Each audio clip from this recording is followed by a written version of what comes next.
Bueno, vamos a hablar ahora de los Active Foods para las personas mayores, sobre todo para los ancianos, personas convalecientes, y en realidad es porque hay un problema con el proceso del envejecimiento y es la pérdida de masa muscular y de fuerza. Y eso ocurre generalmente por varios motivos. Uno de ellos es porque con el proceso de envejecimiento disminuyen nuestras hormonas, entre ellas la hormona de crecimiento, la otra hormona anabólica que es la DEA, la dehidroepiandrosterona sulfato, que es la que normalmente mediremos en sangre para ver nuestro nivel. Y también hay la bajada hormonal clásica, como los estrógenos, la progesterona en el caso de las mujeres, también la testosterona en los hombres, etc. Todo eso contribuye a que haya una pérdida de la masa muscular. Por otro lado, también con el envejecimiento cada vez la gente hace menos deporte y, obviamente, para que la masa muscular se mantenga, hace falta ejercitar ese cuerpo, hace falta hacer ejercicio. Entonces, todo eso nos lleva a que, ya sea por las hormonas, ya sea porque se hace menos ejercicio físico, o incluso también ocurre que con el envejecimiento la gente cada vez, muchas veces, las personas, sobre todo ancianas, comen menos y por la dificultad a veces de masticar, también se encuentran que les apetece menos comer carne o comer pescado o comer algo que les obligue a tener que masticar, pues vamos perdiendo todos esos aliados que nos van a ayudar a que mantengamos una fuerza y masa muscular. Ocurre algo parecido con el envejecimiento como es la osteoporosis, pues en el caso de la masa muscular estamos hablando de la sarcopenia, es esa pérdida de masa muscular.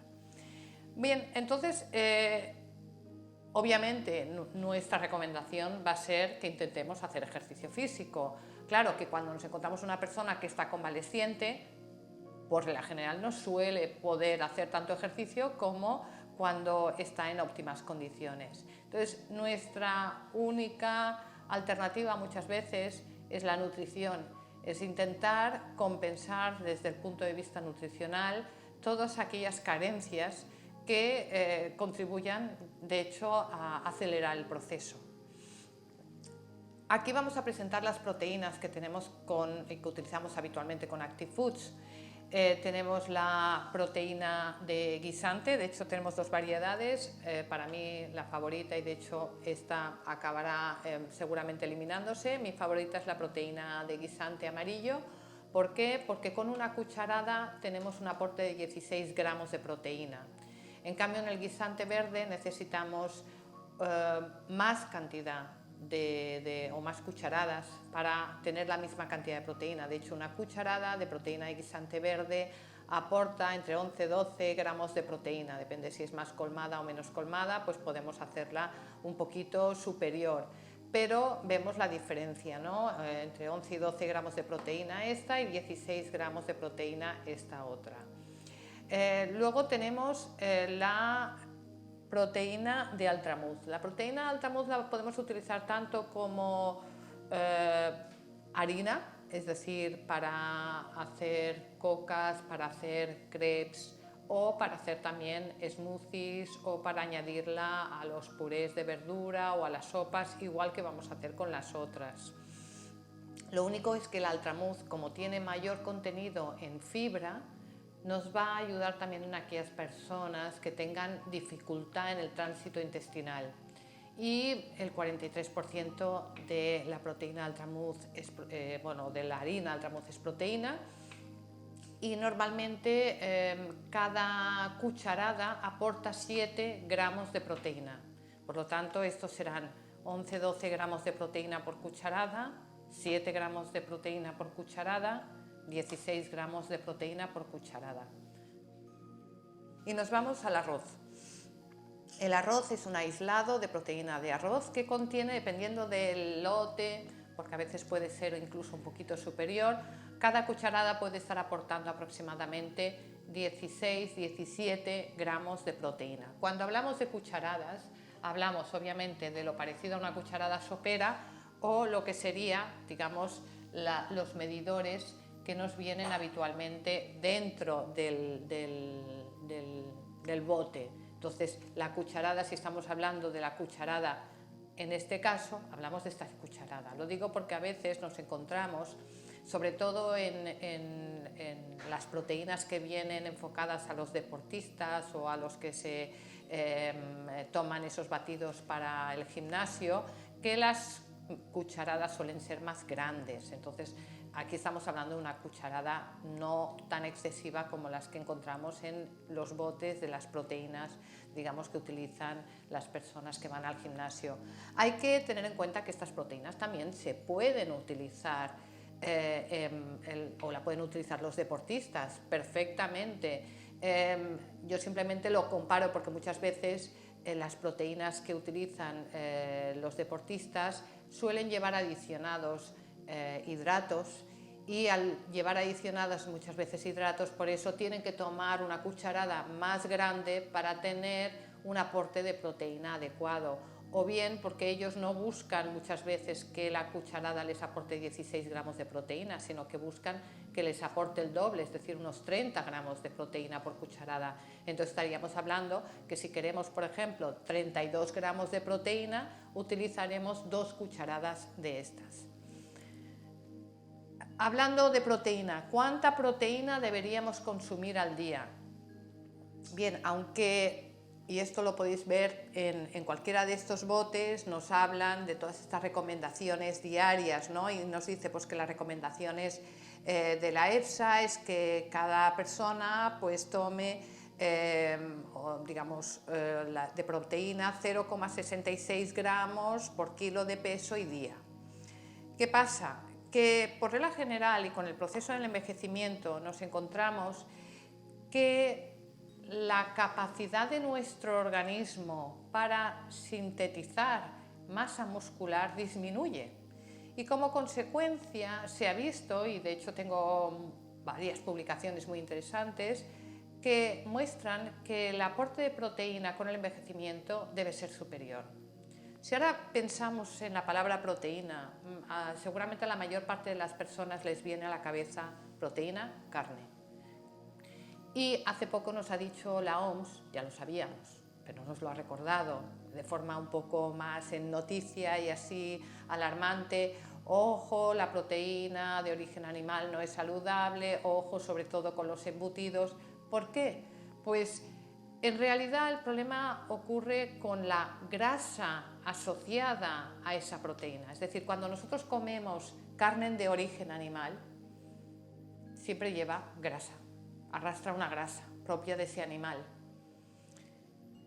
Si ese animal está en un establo, si ese animal no corre, si ese animal no vuela, pues la grasa que va a tener sería el mismo tipo de grasa que si estuviéramos nosotros parados, es decir, en la oficina, una grasa saturada, fea.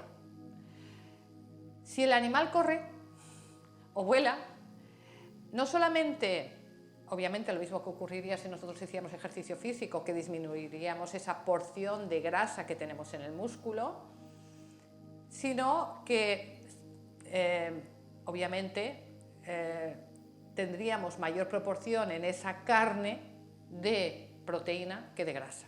Entonces, claro, cuando tomamos embutidos, estamos tomando grasa. Cuando tomamos carne de origen animal, estamos tomando grasa.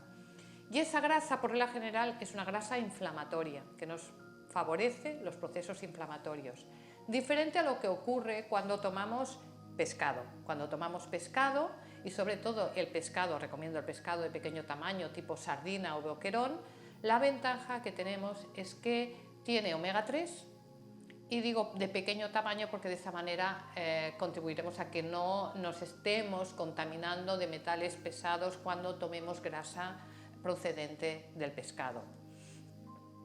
Otra grasa antiinflamatoria que hemos comentado también en otros vídeos es la procedente de las semillas o la procedente de los frutos secos, como por ejemplo la nuez tiene omega 3, o digamos la semilla de chía, que también tiene omega 3, pues estos son un tipo de grasas que son saludables y antiinflamatorias. Volviendo otra vez a las proteínas, si actualmente estamos comiendo en exceso proteína de origen animal, no estaría de más que comiéramos más proteína de origen vegetal. La proteína de origen vegetal, obviamente, la podemos comer directamente cuando comemos verdura, pero a veces no es suficiente, o cuando tomamos legumbres, y vuelve a ser muchas veces no suficiente. Cuando estamos en un proceso de convalescencia, en un proceso de envejecimiento, donde cada vez podemos tener más ese problema de sarcopenia, hemos de pensar no solamente, como he dicho antes, en el ejercicio físico, en intentar de alguna manera ejercitar nuestro cuerpo, sino al mismo tiempo comer suficiente proteína. Y desde mi punto de vista, y después de todo lo que he leído, lo ideal sería que las mujeres, y obviamente depende más de la altura y no tanto de la anchura, a veces se calculan las calorías que uno debería consumir en base a su peso. A mí esa regla no me acaba de convencer, porque claro, si una persona tiene 200 kilos, pues aparecería que tiene que tomar muchas calorías, cuando en realidad, pues por su talla, a lo mejor debería tomar muchas menos.